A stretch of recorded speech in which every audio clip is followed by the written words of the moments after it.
Question number 54.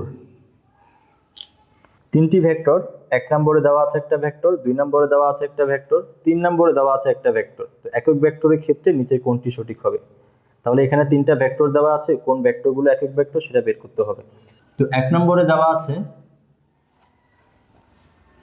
ধরো এই ভেক্টরটা হচ্ছে এ vector is equal 12 14 I cap minus 3 divided by 7 j cap plus 2 divided by 7 k cap।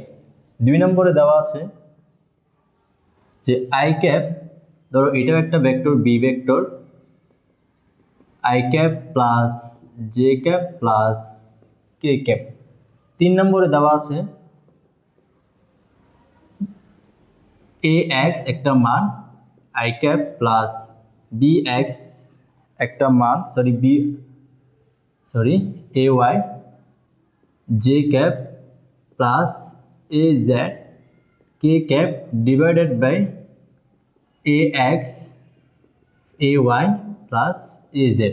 কোন অপশনগুলো একক ভেক্টর হবে? তো প্রথম অপশনটা চেক করি। প্রথম অপশনে দেওয়া আছে এ ভেক্টর ইজ ইকুয়াল এটা। একটা কাজ করো, এখানে তো 2 দ্বারা ভাগ যায়, 2 দ্বারা ভাগ করে দাও। কত আসবে? এখানে 6 আর এখানে আসবে 7। I cap minus 3 divided by 7 j cap plus 2 divided by 7 k cap। এখান থেকে কত কমন আসে? 1 divided by 7 তো কমন আসে, তাহলে বাকি থাকবে কত? 6 I cap minus 3 j cap plus 2 k cap। তো একটা কাজ করো এখন, তো এখান থেকে এ ভেক্টরের মানটা বের করো। তাহলে এ ভেক্টরের মান বের করলে আমরা কি পাবো? আমরা পাবো √6 divided by 7 হোল স্কোয়ার, তারপর এখান থেকে plus 3 divided by 7 whole square, তারপর plus 2 divided by 7 whole square. তো এখান থেকে কত কমন আসে?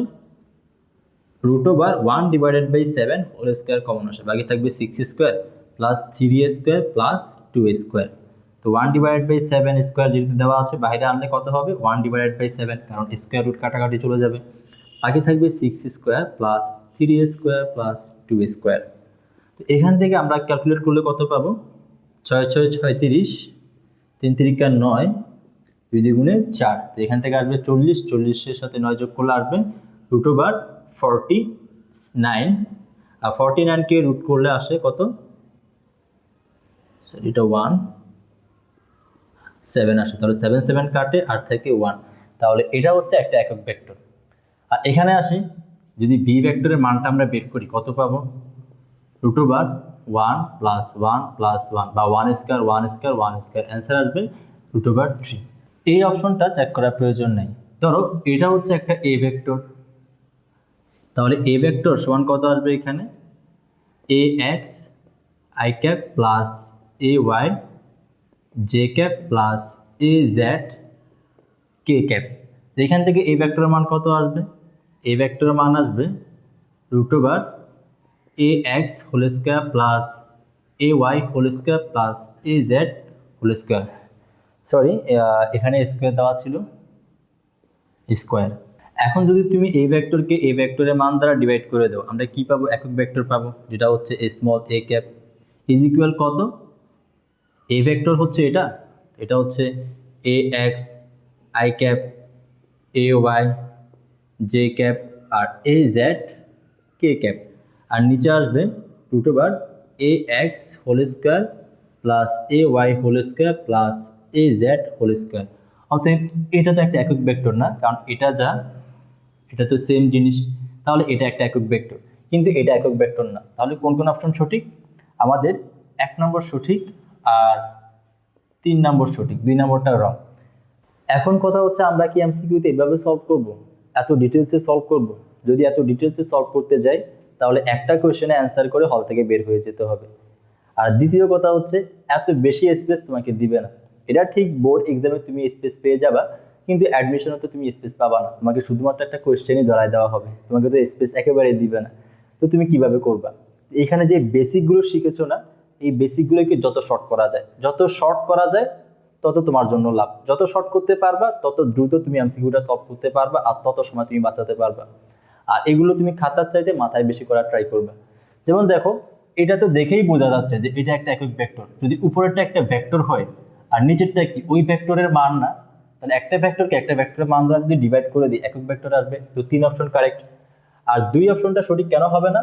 দেখো তো এই একক, এটা একক ভেক্টর, এটাও একক ভেক্টর, এটাও একক ভেক্টর, যখন এদের মান বের করতে যাবা দেখেই বোঝা যাচ্ছে না √1 স্কয়ার 1 স্কয়ার 1 স্কয়ার, √3 আসবে, এটা তো একক ভেক্টর হতেই পারে না।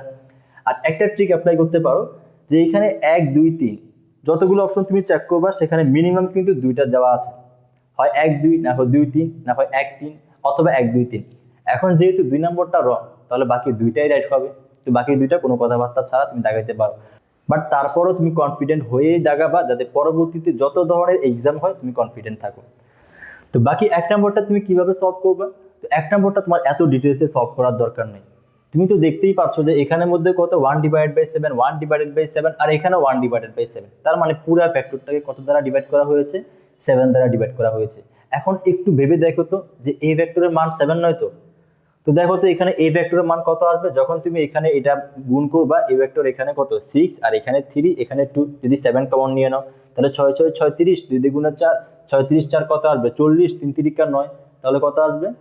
49 আসবে। আর 49 কে রুট করলে কত আসবে? 7। তার মানে এই ভেক্টরের মান 7 ছিল। তার মানে হচ্ছে এই তুমি একটা ভেক্টরকে ওই ভেক্টরের মান দ্বারা ডিভাইড করেছো, অতএব এটা একটা একক ভেক্টর, ওইটাও একক ভেক্টর, কিন্তু এটা একক ভেক্টর না।